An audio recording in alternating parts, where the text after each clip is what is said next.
송은재 TV 시작합니다.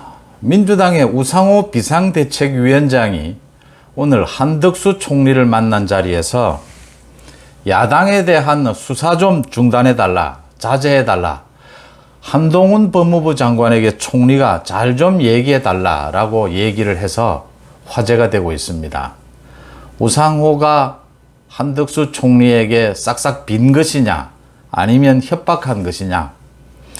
우상호가 야당의 협조를 얻으려면, 여야 협치를 하려면 야당을 자극하거나 공격하거나 수사하는 일을 자제해줘야 우리도 협력할 명분이 있다라고 하면서 한동훈 장관에게 잘 좀 전해달라, 좀 자제해달라라고 전해달라, 얘기 좀 잘해달라, 이런 얘기를 했습니다. 우상호가 웃으면서 이 얘기를 했습니다만 우상호의 생각, 지금 민주당의 생각을 읽을 수 있는 대목입니다. 한동훈 법무부 장관이 수사합니까? 검찰, 경찰이 수사하는 것이죠. 법무부 장관이 왜 수사를 합니까? 수사에 대해서 이래라 저래라 왜 합니까? 민주당이, 문재인 정권이 지금까지 검찰과 경찰의 수사에 대해서 이런 식으로 간섭해 왔다라는 것이죠. 그래서 한동훈 장관도 아니고 총리에게 지금 이런 부탁을 하고 있는 겁니다, 우상호가. 이게 지금 부탁입니까? 야당 협조를 구하려면 수사 좀 자제하라, 협박입니까? 저는 싹싹 빌은 것이라고 봅니다. 지금 민주당이 공포에 떨고 있다라고 하는 겁니다. 지은 죄가 없으면 당당한 것이고, 야당 비상대책위원장이 총리에게 이런 말을 하는 것은 참 한심하다라고 하는 생각을 하지 않을 수가 없습니다. 한덕수 총리는 물론 인사치레로 현재 가장 중요한 것은, 윤석열 정부에서 가장 중요한 것은 민생 안정이라고 생각한다, 야당의 협조를 부탁한다, 이런 얘기를 했고, 또 우상호와 기자들이 나가고 난 다음에 한 이야기에 대해서는 밝히지 않았지만 민주당이 지금 한심한 수준이다라고 하는 점입니다. 민주당이 박홍근이가 오늘 원내대표 국회 연설에서 탄핵까지 입에 올린 것은 불안하기 때문입니다. 너무나 겁이 나기 때문입니다. 불안하기 때문에 아무 말이나 막 내지르는 것이죠. 겁이 나면 괴성을 지르지 않습니까? 이 탄핵을 이야기하는 것은 민주당 스스로 죽는 꼴입니다.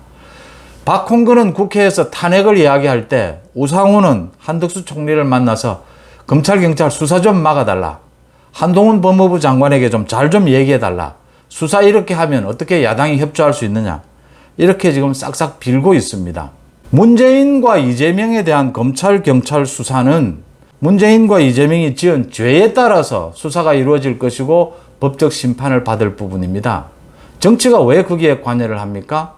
윤석열 정부는, 윤석열 대통령이 아마 정치권에 들어오고 난 이후에 지난 대선을 거치면서 또 취임한 이후에도 가장 많이 한 말이 그것일 겁니다. 공정과 법치. 윤석열 대통령은 검찰, 경찰 수사에 대해서 한마디도 말한 적이 없습니다. 검찰과 경찰이 알아서 잘할 것이다 라는 것이죠.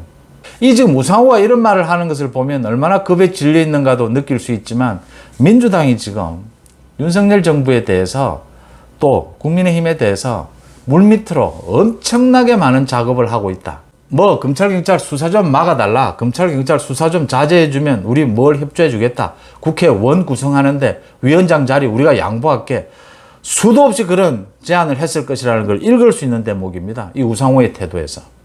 민주당 대표라는 사람이 국무총리를 만나서 검찰, 경찰 수사 좀 막아달라고 부탁하고 있습니다. 싹싹 빌고 있습니다. 이게 정상이냐라고 하는 대목입니다. 그러고 있을 때 박홍근 원내대표는 국회에 나와서 탄핵을 이야기합니다. 이러니까 지금 민주당이 거대 의석을 앞세워서 오만하거나 아니면 비굴하거나 극단적인 행태를 보이고 있다고 하는 점입니다. 검수완박을 하게 되면 민주당에서 20명이 구속이 될 수 있다, 이렇게 협박을 하면서 민주당 의원들을 모두 검수완박에 찬성하도록 내몰았지 않습니까? 민주당이 지금 검찰과 경찰 수사 이 부분을 놓고 국민의힘에, 윤석열 정부에 매달리고 있다, 이렇게 읽히는 대목입니다. 송은재 TV 마칩니다. 고맙습니다.